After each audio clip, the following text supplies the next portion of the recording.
Добро пожаловать на международный автосалон в Детройте. Генеральный партнер выпусков Castrol Edge. Ребята, всем привет! Я начинаю свои репортажи из Детройта с международного автосалона. Здесь, конечно, не так много новинок, как на европейских выставках, но несколько очень интересных премьер есть. И сейчас я начну с самой главной машины на этом автосалоне. Это нового Гелендвагена. Вон он там. Нет, этот грязный не он, а вот там вот сзади черненький, это он. Поехали! Итак, вот он, наш любимый квадратик. Здесь надо сказать, что Гелендваген, несмотря на то, что выглядит практически так же, как и раньше, на самом деле действительно является новым автомобилем. Конечно, поклонники Гелендвагена могут спать спокойно, так же, как и раньше остается рама, так же, как раньше остается 3 блокировки дифференциала, пониженная передача. Более того, улучшены все оффроадные возможности автомобиля, и угол въезда-съезда, и дорожный просвет. Теперь он увеличен до 24 сантиметров. Это уже действительно прилично. Кроме того, увеличился и максимальный брод, который может преодолеть Гелендваген. Теперь это 70 сантиметров. Достаточно прилично. Ну, а в остальном, несмотря на то, что, опять же, машина выглядит так, как будто это старый Гелендваген, это абсолютно новый автомобиль. Даже сам не верю. Вот смотрю на него и не верю. Он стал на 5 сантиметров длиннее и на сколько? На 12 сантиметров шире. На 12 сантиметров шире. Это действительно прилично.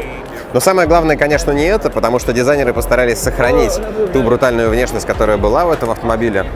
Те элементы, которые нам уже привыклись и полюбились в этом автомобиле. Достаточно посмотреть на вот эти вот поворотники, повторители поворотников или облицовку радиатора, ну и, в общем, все остальные характерные формы и линии. Посмотрите, почти вертикальное лобовое стекло.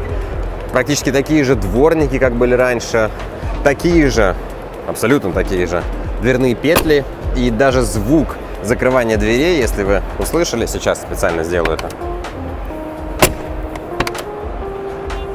сохранились такими же, как и был раньше. Но на самом деле, опять же, кузов абсолютно другой.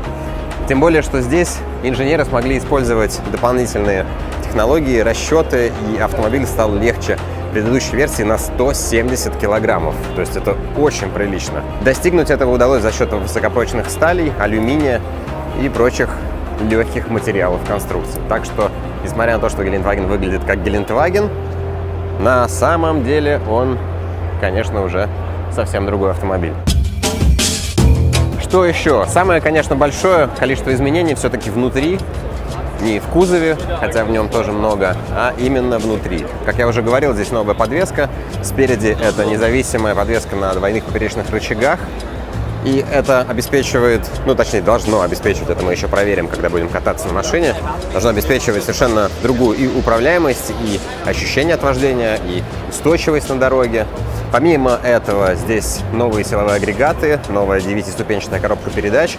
Кстати говоря, под капотом именно в этом автомобиле стоит 4-литровый двигатель. Вот, кстати, даже характеристики есть, смотрите. 4-литровый двигатель, который мы видели на AMG GT, ну и который сейчас ставится на все автомобили.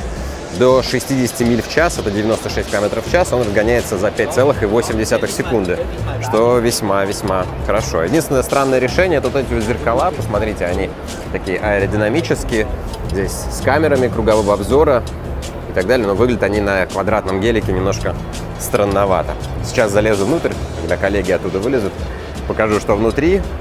Можно посмотреть второй ряд сидений.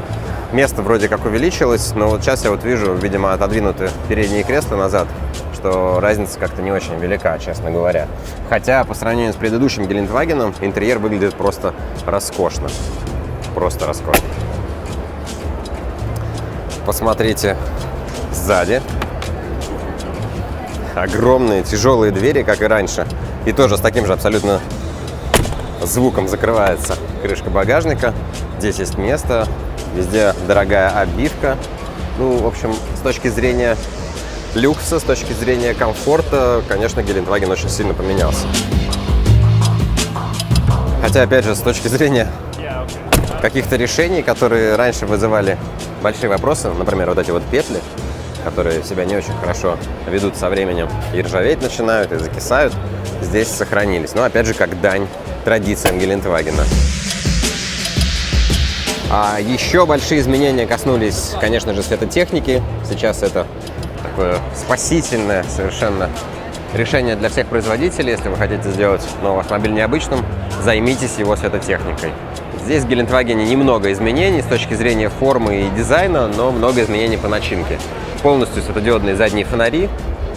Вот так они выглядят, достаточно просто, но если бы кто-нибудь включил, вы бы увидели, что там не видно конкретного источника света, как сейчас любят, такие матовые рассеиватели стоят и демонстрируют вам просто свечение. То же самое касается передней оптики. Здесь, кстати, поставили достаточно продвинутые светодиодные фары головного света с модной нынче вот такой вот расплюснутой линзой. Сейчас, кстати, все современные автомобили оснащаются именно такими линзами. Круглые уходят на покой. Тоже необычно. И вот если бы включили DRL-ки, тоже вы бы увидели, что выглядят они необычно и не так агрессивно, как раньше, потому что слишком круглые, слишком примитивные. Ну, опять же, по сравнению с предыдущим поколением. Предыдущее поколение, кстати, здесь вот выставили тоже, чтобы вы посмотрели. Настоящий брутальный автомобиль, который здесь вот демонстрируется даже в какой-то грязи, в которой он участвовал. А вот, кстати говоря, горящие DRL-ки, посмотрите, как это выглядит издалека, как какой-то Битл. Ну, привыкать к этому, конечно, придется. Хотя думаю, что, как обычно, привыкнем и уже потом будем удивляться. А как же раньше-то, собственно, было? Раньше было гораздо хуже и проще. Смотрите, слишком круглые, слишком простые. Вот, на мой взгляд, так. Но, опять же, дело вкуса. Здесь, видите, автомобиль представлен в таком интересном темно-темно-зеленом перламутровом цвете. И выглядит он действительно неплохо. Лучше, чем тот, который я снимал. Хотя тот будет более традиционный, более востребованный наверняка на российском рынке. Ну, давайте посмотрим салон. Кстати говоря, смотрите, ручки остались такими же, как и были.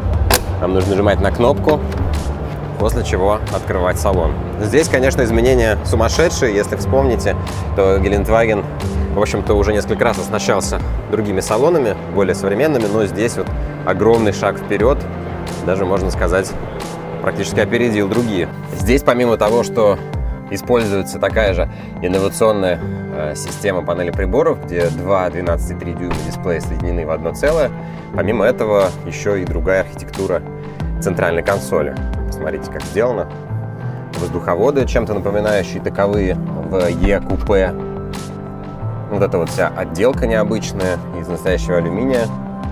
Выглядит дорого и богато. Здесь, конечно, уже придраться тяжело. Хотя с точки зрения такого брутального внедорожника, не знаю, насколько это оправдано было делать такой интерьер, в который теперь вот в грязных болотных сапогах, в общем, залезать, наверное, будет немножко страшно и неохота.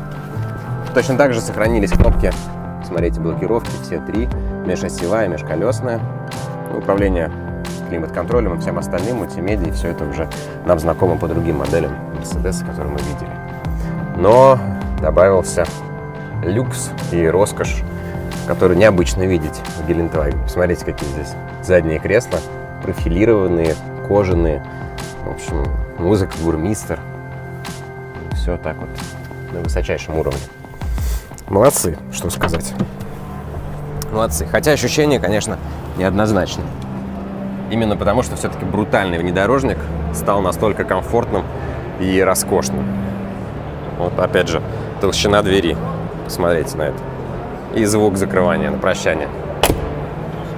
И, кстати, не закрыл. Вот такой автомобиль. Будем ждать тест-драйва. Спасибо, что смотрите. И если нравится то, что я делаю, пожалуйста, подписывайтесь на канал. Это важно, чтобы меня приглашали на такие мероприятия, чтобы я мог вам рассказать, как и что, собственно, делают современные автомобильные производители. Спасибо еще раз. Пока.